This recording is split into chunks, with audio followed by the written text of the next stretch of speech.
नमस्कार, जय हिंद, जय श्री राम दोस्तों। शिवम चौधरी ऑफिशियल में आप सबका स्वागत है। आगे बढ़ने से पहले आप सबसे रिक्वेस्ट है, वीडियो को लाइक कीजिए, चैनल को सब्सक्राइब कीजिए और शेयर करना मत भूलिएगा। जिस दिन प्रधानमंत्री नरेंद्र मोदी की इंस्टाग्राम के ऊपर वीडियो आई और उन्होंने कहा कि मेरी तरफ से सभी छात्रों को माफ किया जाता है और बाकायदा एक हलफनामा सुप्रीम कोर्ट के अंदर दाखिल किया गया कि सरकार की तरफ से अब यहां पर छात्रों पर कोई एक्शन नहीं होगा, खासकर जो ये प्रमुख तिलचट्टे हैं इनके ऊपर सरकार कुछ नहीं करने जा रही है। उसी दिन कहा था सरकार मजबूर हो सकती है, न्यायपालिका मजबूत हो सकती है, लेकिन आम पब्लिक मजबूर नहीं है। और यही हुआ सुप्रीम कोर्ट में।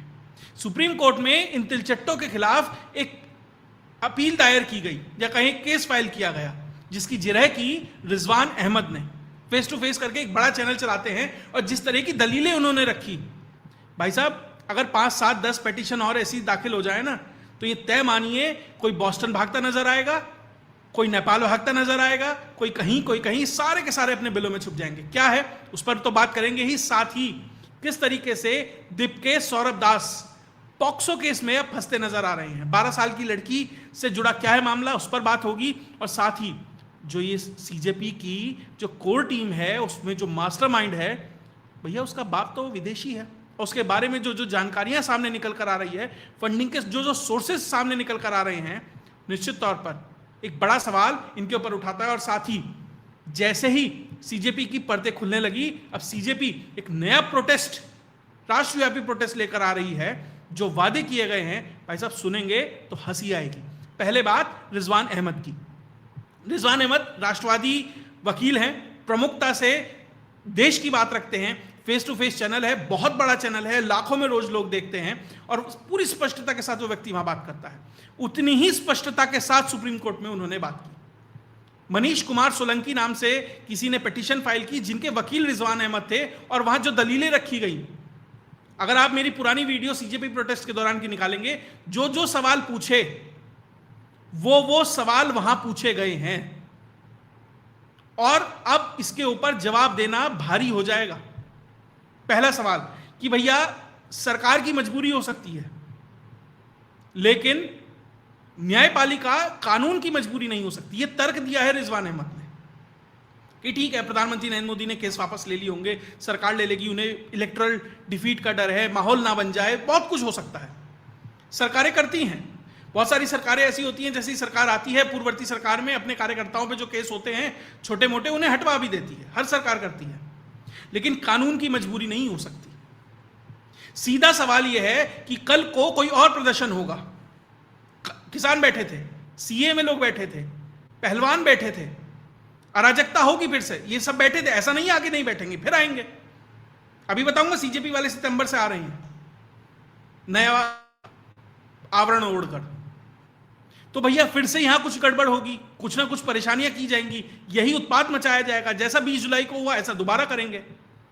और उसके बाद जब सरकारें और न्यायपालिका उन्हें सजा देने जाएगी, तो सुप्रीम कोर्ट का यही प्रेसिडेंट उठाकर कि भैया सुप्रीम कोर्ट ने तब माफ कर दिया था, इन कंडीशंस में ऐसे माफी मिल जाती है, और फिर कहेंगे कि हमें भी माफी चाहिए, और अगर हमें नहीं दे रहे तो उन्हें क्यों दिया था।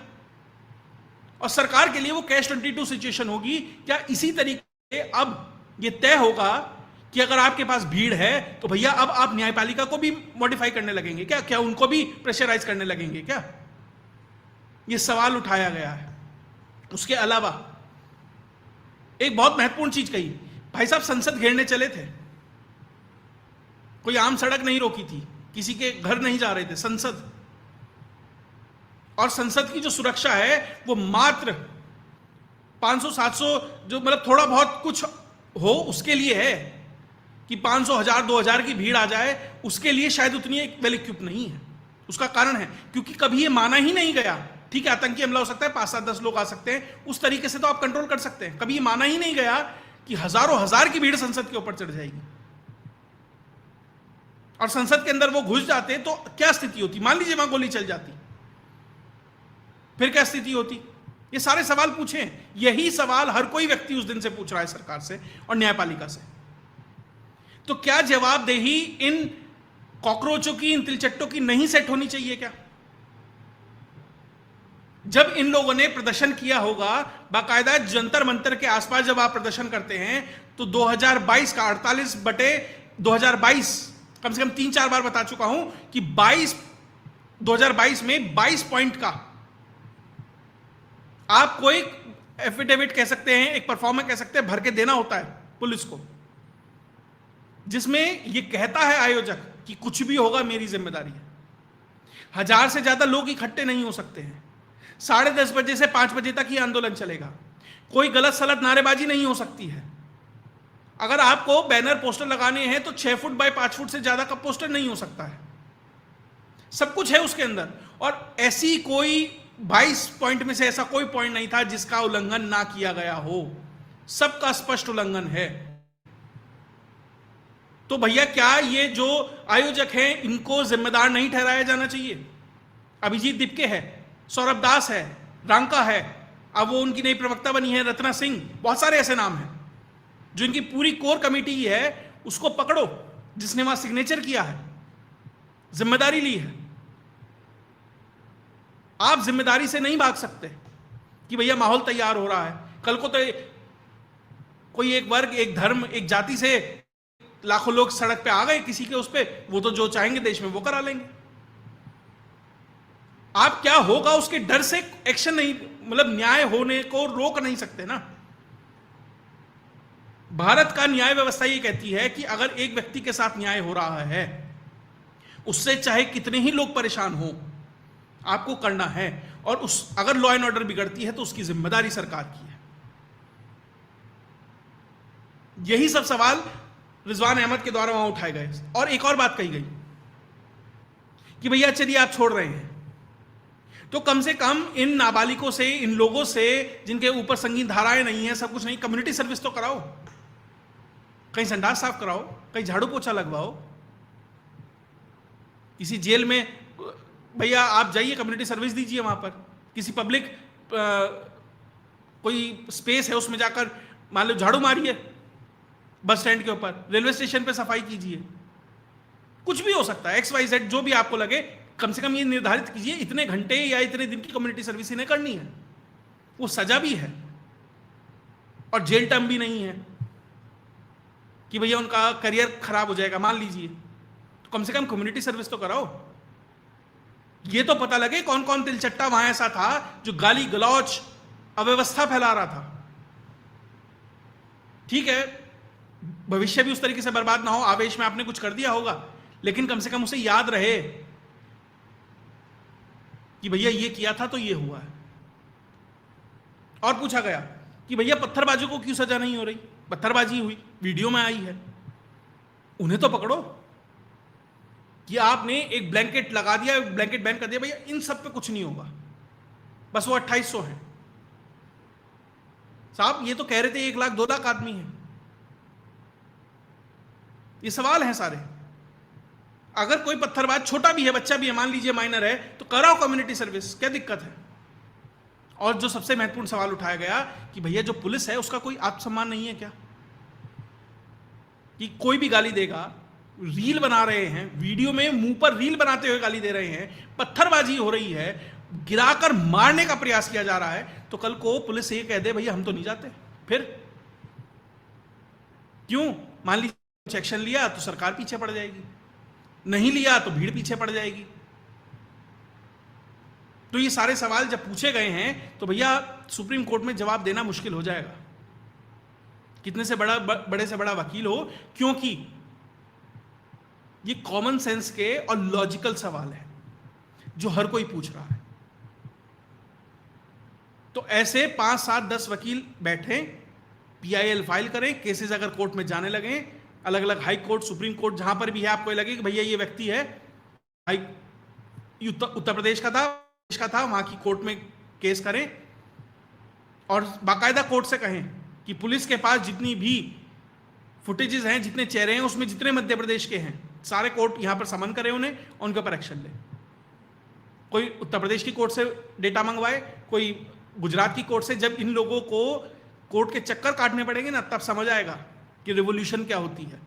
साहब भगत सिंह सब बनना चाहते हैं, लेकिन जब मजबूती से होता है ना कार्यक्रम, तब समझ आता है कि चीजें कहां जा रहे थे और क्या हो रहा है। अब गाली दे रहे हैं लोग, मां बाप खुद कह रहे हैं कि कहां फंस गए, लेकिन फंस गए हैं अभिजीत दिपके। जी हां, पॉक्सो में अभिजीत दिपके के ऊपर सिलीगुड़ी में साइबर सेल के अंदर, साइबर थाने के अंदर एक 0 एफआईआर दर्ज हुई है। 0 एफआईआर यानी वहां पे एफआईआर हो गई है। अब केस जिस भी थाने का होगा पूरे भारत में, वहां से वो शिफ्ट कर दिया जाएगा। और ये एफआईआर दर्ज की है रिंकी चटर्जी के द्वारा, और इसमें सौरभ दास है, अभिजीत दिपके है, जितने सारे थे सबका है। कारण अभिजीत दिपके ने एक वीडियो में कहा कि 12 साल की बच्ची का बाल फाड़े गए, उसे घसीटा गया, उसे पीटा गया, कुछ इस तरह का कहा था उसने, वर्बेटम नहीं, कुछ कुछ ऐसा कहा था कि मतलब उसके साथ दुर्व्यवहार हुआ है। तो तभी जो नेशनल ह्यूमन राइट्स कमीशन है उसने भी संज्ञान लिया था और पूछा था कि या तो आप डिटेल दो उसकी, वरना आपके ऊपर झूठ का केस किया जाए।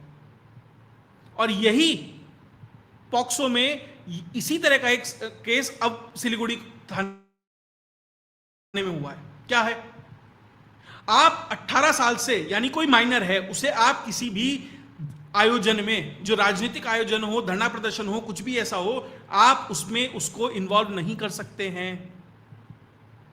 तब भी बताया था। देखिए, इसका एक उदाहरण देता हूं। तमिलनाडु में विजय मुख्यमंत्री बने हैं, उनके खिलाफ भी ऐसा ही केस हाईकोर्ट में गया हुआ है कि उन्होंने छोटे छोटे बच्चों को इंस्टाग्राम पे इन्फ्लुएंस किया ताकि वो बच्चे अपने मां बाप को इन्फ्लुएंस कर सकें कि विजय की पार्टी को वोट दिया जाए। और ये केस डीएमके के एक नेताजी ने वहां ऑलरेडी फाइल किया हुआ है। अब दिक्कत क्या है, वो ज्यादा उसे मजबूती से इसलिए पेश नहीं कर सकते क्योंकि उनके जो नेता हैं स्टालिन, उसको ही उठाकर ले गए वो उदयनिधि को। तो विजय के ऊपर भी ये केस है। आप किसी भी माइनर को किसी भी राजनीतिक कार्यक्रम में इन्वॉल्व नहीं कर सकते। जब वहां पुलिस खड़ी होती थी और ये कहती थी आधार कार्ड चेक करेंगे कि भैया कौन कौन आ रहा है, तो ये मना करते थे। क्यों करते थे? क्योंकि लुधियाना से खबर आई है कि भैया 8 लोग पेट्रोल बम लेकर पहुंच रहे थे जंतर मंतर, या फिर ये 12 साल जैसे बच्चों की घटनाक्रम हो रहे हैं, इसलिए रोकते थे कहीं पकड़े ना जाएं। अब पकड़े जा रहे हैं। अब या तो ये साबित करें कि 12 साल के बच्चे के साथ ऐसा हुआ है, या ये झूठ बोल रहे थे। देखिए, झूठ बोल रहे थे तो उसकी अलग सजा है, और अगर ये सच बोल रहे थे तो भी सजा है। कारण आपने, आयोजक जिम्मेदार है, 22 पॉइंट में लिख के दिया हुआ है कि मैं जिम्मेदार हूं जो भी यहां होगा। तो आप जिम्मेदार हैं, आपकी वजह से 12 साल की एक बच्ची वहां पहुंची और उसके साथ ऐसा हुआ। दोनों ही कंडीशन में दिपके फंसेगा, बशर्ते केस को ढंग से प्रेजेंट किया जाए, लड़ा जाए और कोई प्रेशर पीछे से ना आए। बहुत लोग कहते हैं अरे शिवम जी आप तो ऐसे ऐसे बताते हैं, होता कुछ नहीं है। साहब, पीछे बहुत सारी चीजें लगी होती है। मेरा काम है बताना कि ये है। अब पीछे क्या चल रहा है, क्या मजबूरियां हैं, क्या हो सकता है, वो अलग विषय है, लेकिन जो फैक्ट है वो रखना जिम्मेदारी है। तो कुल मिलाकर पॉक्सो का केस हो, रिजवान अहमद हो, अगर इस तरह से कार्यक्रम चलते रहे तो इन लोगों के लिए परेशानियां निश्चित तौर पर काफी बढ़ने वाली हैं। और जिस तरीके से पोल पट्टी खुल रही है, जिस तरीके से जानकारी सामने आ रही है, भाई साहब परेशान हैं, घर खाली कर कर कर भाग रहे हैं। कारण अभिजीत अय्यर मित्रा हैं, जियोपॉलिटिक्स के एक्सपर्ट माने जाते हैं, ओआरएफ फाउंडेशन से जुड़े हैं। सोशल मीडिया पे जो भी एक्टिव होगा और देखता होगा अलग अलग प्लेटफॉर्म पर, तो वो लगभग कमोबेश अभिजीत अय्यर मित्रा को जानता होगा। उन्होंने क्लेम किया, और एक जगह नहीं, मल्टीपल प्लेटफॉर्म्स पर, यहां तक कि अपने एक्स पर क्लेम किया है कि जो सौरभ दास है इन तिलचट्टों की पार्टी में, तीनों में, जो भैया दिपके तो ठीक है, फेस है, वो बोलता है ठीक है, लेकिन मेन जो पीछे चल रहे हैं वो सौरभ दास और अभिजीत रंका है। तो उसमें से जो सौरभ दास है, जो उसका पिताजी है, बायोलॉजिकल फादर जो है, वो एक नेपाली सिटीजन है, यानी वो नेपाली है। उसने इसको अबेंडन कर दिया, मदर की कहीं और शादी हुई या जो भी है, जो दूसरे फादर हैं उनका जो नाम दास है वो इसने लिया हुआ है। यानी कि इंडियन सिटीजन, ठीक है, अब इंडियन सिटीजन है, लेकिन इंडियन सिटीजन से बॉन्ड नहीं है। ये सवाल उठाए जा रहे हैं। 3 बार क्लैट यानी कि एलएलबी का एग्जाम दिया, फेल हो गया, तो एमआईटी यूनिवर्सिटी है, उससे जर्नलिज्म का कोर्स किया गया। और बहुत महत्वपूर्ण सवाल, जहां पर यह व्यक्ति रहता है GK1 ग्रेटर कैलाश 1 दिल्ली के अंदर। इसके हिसाब से इसके रेंट एग्रीमेंट में जो पैसे लिखे हुए हैं वो है 12 लाख रुपए सालाना का रेंट, यानी कि रोज हर महीने का 1 लाख रुपए का रेंट ये भरता है ऑफिशियली रेंट एग्रीमेंट के हिसाब से, जो इसने क्लेम किया। अभी रेंट एग्रीमेंट बाहर नहीं आया है भाई साहब। वहां जो किराया है ना उस जगह का, वो 2.5 लाख, 3 लाख, 4 लाख, 5 लाख, और ये वो सारे हैं जो मैं आपको निकाल के लाया हूं। कोई फर्स्ट फ्लोर का है, कोई सेकंड फ्लोर का है। भाई साहब ग्राउंड फ्लोर पे रहते थे विद गार्डन, जहां किराया आसानी से 7, 8, 9, 10 लाख तक हो सकता है। ये वो लोकेलिटी है जहां हीरो ग्रुप के जो मुंजाल साहब हैं वो रहते हैं कुछ दूर, यानी कि लेविशनेस में कोई कमी नहीं है, जबरदस्त पॉश इलाका है। और ये भाई साहब का घर है, ग्राउंड फ्लोर पे रहते हैं। ये मैं नहीं कह रहा, इन्होंने खुद अपनी दिवाली पार्टी की फोटो डाली है। ये नीचे का घर, जो नीचे वाला फ्लोर है वो इनका है, और बाकायदा जो गार्डन है वो भी है। कुछ और फोटोज डाली थी, इन्होंने ही डाली है, इन्हीं के प्लेटफॉर्म से उठाई है, सौरभ दास के। तो सवाल यह है कि आप छात्र हैं, आप छोटा सा एक जर्नलिज्म का कोर्स, मतलब जर्नलिस्ट है, कई छोटे मोटे आर्टिकल लिखते होंगे, इतना किराया कहां से भर पा रहे हैं? जो ईमानदारी से जर्नलिज्म करता है भाई साहब, 10-20 हजार रुपए का किराया भरने की मतलब महीने के एंड में औकात नहीं होती है। बाकी राजदीप जैसे भी हैं भाई, आप कौन सी कोठी कहां बना रहे हैं, उस तरह के भी पत्रकार हैं, लेकिन सवाल यही है, आपकी तो अभी पत्रकारिता शुरू हुई है, आप तो बहुत संभ्रांत परिवार से भी नहीं आते हैं,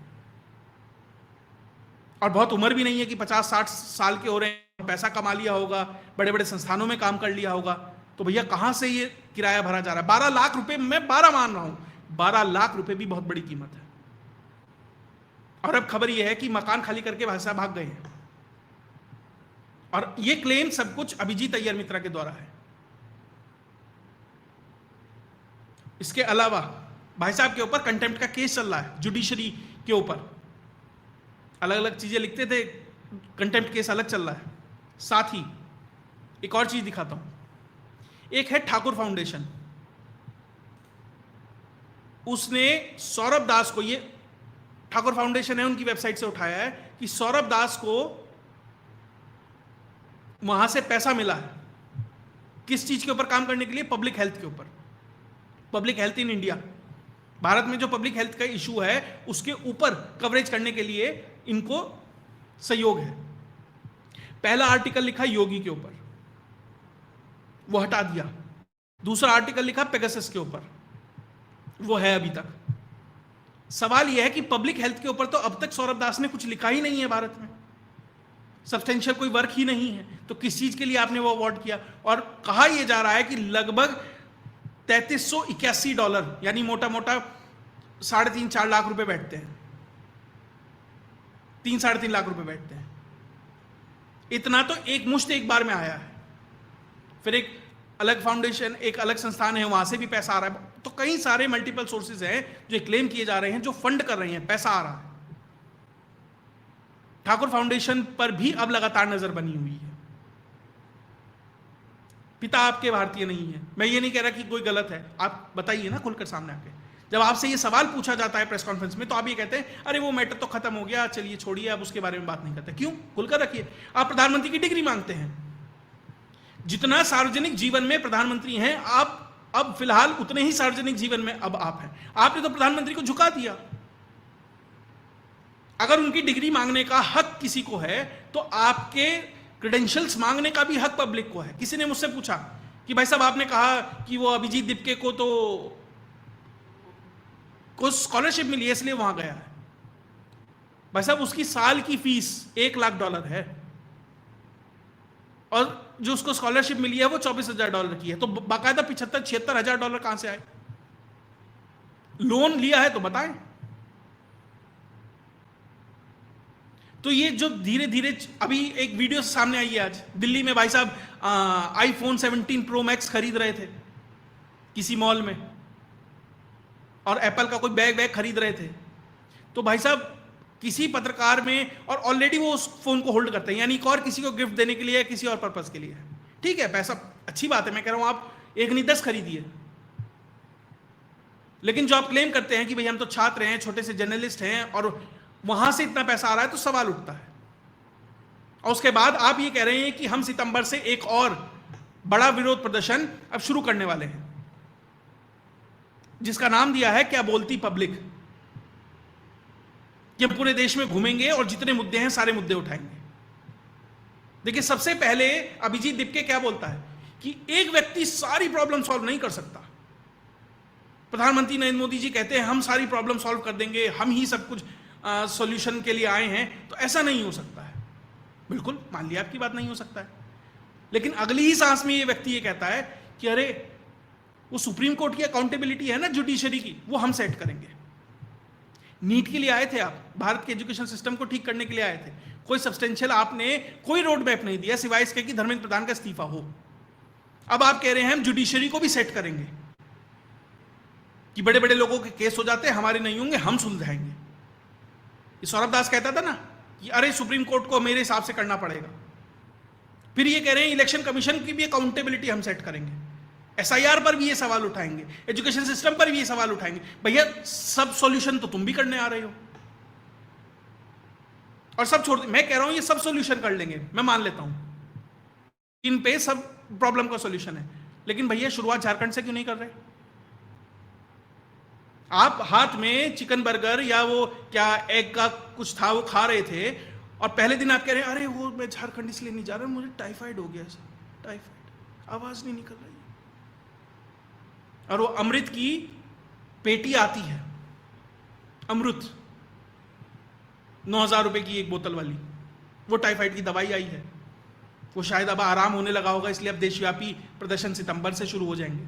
कुछ नहीं है, इस आंदोलन को अगस्त तक 15 अगस्त तक खींचने का प्लान था, सरकार ने डिफ्यूज कर दिया। ठीक है, अपने आप को नुकसान पहुंचाया, जो भी हुआ इसको समेट के निपटा के साइड कर दिया। अब दोबारा बेचैनी है, अरे ये तो बड़ी जल्दी पिक्चर खत्म हो गई, अब दूसरी लॉन्च करो, फिर तीसरी लॉन्च करो, ये चलता रहेगा, और खासकर अगले साल मार्च तक तो चलता ही रहेगा। तो खैर, सुप्रीम कोर्ट में क्या हुआ, सिलीगुड़ी में क्या हुआ, सौरभ दास की क्या जानकारी है, और अब दिपके का नया क्या प्लान है, इन सबको आपके सामने लेके आया। अगर आपको वीडियो विश्लेषण अच्छा लगा तो वीडियो को लाइक कीजिए, चैनल को सब्सक्राइब कीजिए और शेयर करना मत भूलिएगा। जय हिंद, जय भारत।